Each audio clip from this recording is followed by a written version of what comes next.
Hey, what is up, guys? It is your boy, Kingdom Soldier, and I'm back again with another commentary. Yesterday, I jumped on Twitter last night, and I just felt like it was probably like 11:30, 12 o'clock at night, and I said, who are the top four warriors in Call of Duty Ghost? And then I did hashtag answer at your own risk. And I got over 50 responses last night. Then this morning, JCap decided to get on there and he said, I'm surprised some people put Formal on this list. And then everybody responded to JCap. So I probably had over 100 responses to that question. And then this morning, I asked the question, define warrior. And pros are welcome for input. JCap had some input and Sharp had some input. But what I want to do is give you guys what the community, my subscribers, 100 of my subscribers, so plus or minus 5%, what the community said, who the community said are the top four warriors. Now, I will say this.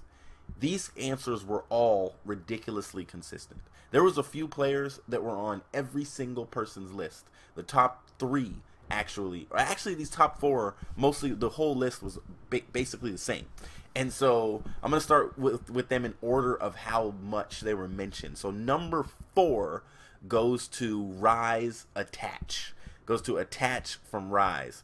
Everyone, some people said Attach as the top 4 warriors. So Attach was named as the fourth. He was the fourth most consistently mentioned warrior in Call of Duty Ghosts. And some people did say all of Rise Nation. Then number 3 was Formal. Formal was actually mentioned a lot. And yes, he just won Gfinity, but he was mentioned a lot. And I heard that he's moving to the Envy House, so he's not going to be able to host Warrior people anymore. But on his host, I mean, the dude was amazing. He was incredible. But he proved at this last event that on LAN, he can outslay everyone, which is what he did on LAN at this previous event. So, big ups to you, Formal. Good job on LAN. But people on Twitter think that, you're one of the biggest warriors in the game. The number 2 warrior in the game is none other than Optic Scumpy. Now you're probably like, well, who the heck is number 1? You'll see. The number 2 warrior is Scump, and all I have to say about Scump is that his LAN performance matches his online performance. If he's the number 1 slayer online, he's the number 1 slayer on LAN. Even though he was top 4, he was the 4th best kills per respawn slayer at Gfinity, it was like he almost had 26 kills per respawn. He is a consistent player, whether it's online, on LAN. He puts himself in the right position. Yes, when he's at home, he has a good internet, and it helps him out.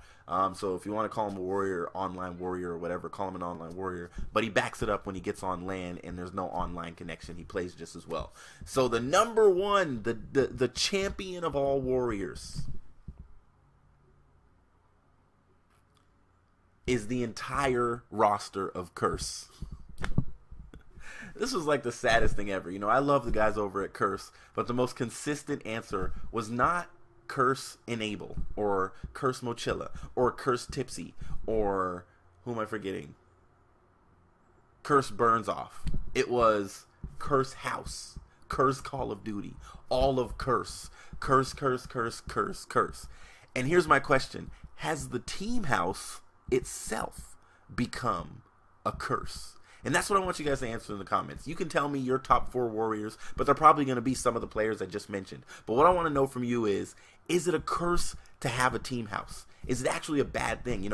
Complexity never had a team house, and they consistently won. But then all these teams wanted to follow suit of Optic and Envy and get team houses so they could play together and so they could spend more time. But Optic actually now spends less time playing together, even though they live in the same house. And I know Clayster doesn't live there. I don't know if he's going to or not. I haven't been following maybe my Optic fanboyism is dipping or something. I don't know exactly what's going on there. But you guys tell me, is a house a good idea? And here's my 2 cents. Here's my final word. JCaps responded to my tweet this morning and said the term is way overused, and I agree 100%. You can't win anymore and just be known as, it can't just be GG's, we won.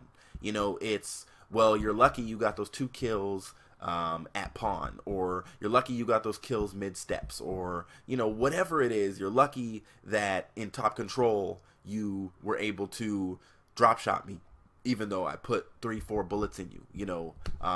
or like what happened to Clayster, where did my bullets go? You know, those things happen, but it happens to pretty much everyone. Everybody at some point, if you really watch Call of Duty Ghosts, everybody seems like a warrior if you kind of pay attention. It's just the players that do really good get online, they're more recognizable as warriors because they're doing good. The people that are doing bad, that are sometimes winning gunfights they shouldn't win, nobody really notices that. So I think we need to slow down the use of the term warrior. However, if you want to see what a warrior looks like, check out Kingdom Warrior Episode 1, where I use my Scorpion on raid and I just go ham sauce. And they're calling me warriors and everything. And it was in my 8s. I was host, and I was host warrioring like crazy, and I loved it. I'm a warrior and proud. This is your boy Kingdom Soldier, and I'll see you in the next video. Peace.